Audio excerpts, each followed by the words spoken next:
So good day everyone. This is Dave from Pageant Trend and here with also Pageant Talk Anton Eder. So we'll be covering the airport send-off of our Philippine representative for Miss Preteen Global 2025. Gaganapin sa Malaysia. And I'm here with Liza. Hi Liza. Hello po. So how are you today? I'm doing great actually and I'm very excited. How excited are you for this competition? Actually, I'm very much excited since this was my first international flight and I'm very excited to represent my country, the Philippines. All right. Tell us what's your last minute preparation for this competition. Oh, my last minute preparation was my makeup, of course, and my baggage because I humbly believe that my glam team prepared me especially for this pageant and for me to represent my country in Malaysia. How old are you, dear? 15 po. 15. Okay, so how about for the national pageant? First time you din mag-join? Yes po. Oh, all right. So it's been a month since you crowned as Miss Preteen Global Yes, by the Manila Stylist Philippines. So what can we expect from you for this competition?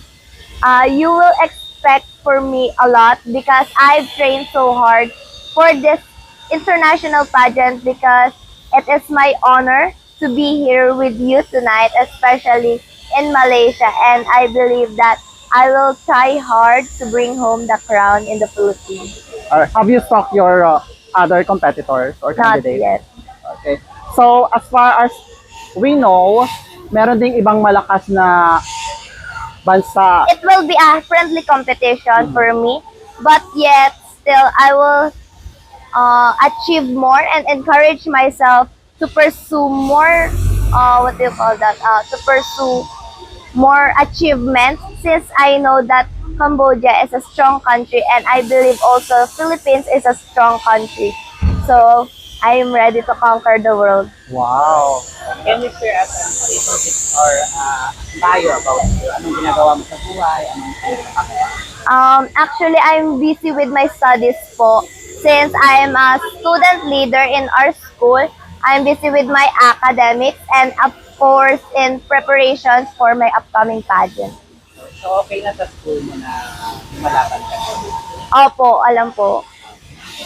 What with regards to your national costume, kasi I guess there is a national costume in this Yes, competition. So, can you please tell us a hint lang kung ano bang isusot mong national costume? So my national costume is all about the Filipino culture, and here in the Philippines, it is a popular known in the Philippines, especially to the workers here. And who is the designer of this national costume? My handler, Ian Christopher Rocreo po. Wow. And how about your OOTD or outfit of the day na susutin mo or gagamitin mo dun sa competition? My designer is Nell Claveria and I've prepared a lot for this designs po. So I'm gonna see it in Malaysia. So speaking sa OOTD, we all know na halos lahat ng lumalaban parang merong touch ng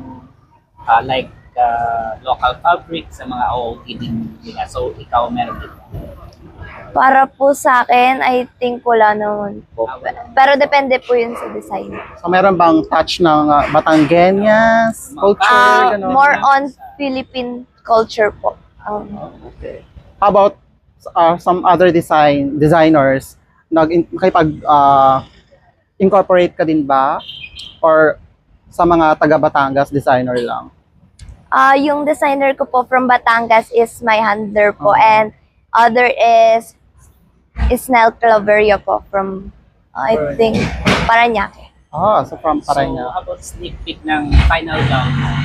Final gown ko po is more on beaded designs po siya. So I will shine in the stage when I walk through it. So I'm gonna Anong color? Bawal ko sabihin. Bawal pa. Oh. Surprise na lang din. No? Yeah.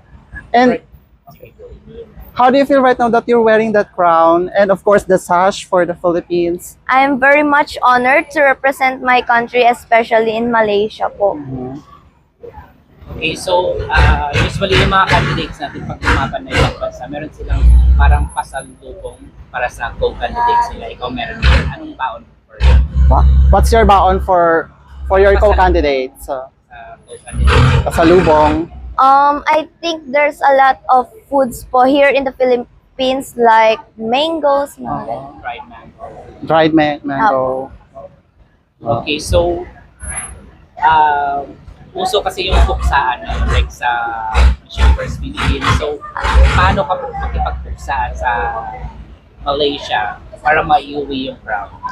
Of course, I will show them that the Philippines is not just a strong country, but also it is came from a Filipina or Filipino or proud Filipinos to represent their country, which is very known for their being hospitable.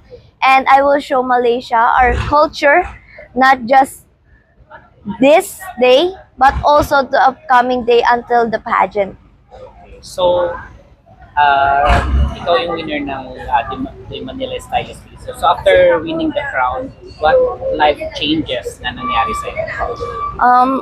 Life changes po talaga is I was known for being this beauty queen, and I encourages myself more to have a positive impact, especially the youth, because we all know youth is something we have a lot of hope this day. So youth is our powerful people nowadays.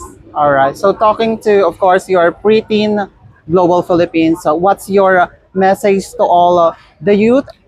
So my message is just be yourself and raise your confidence whether you are afraid of, because I believe that your passion will come true if you strive hard for it. What do you think is your advantage among the other candidates?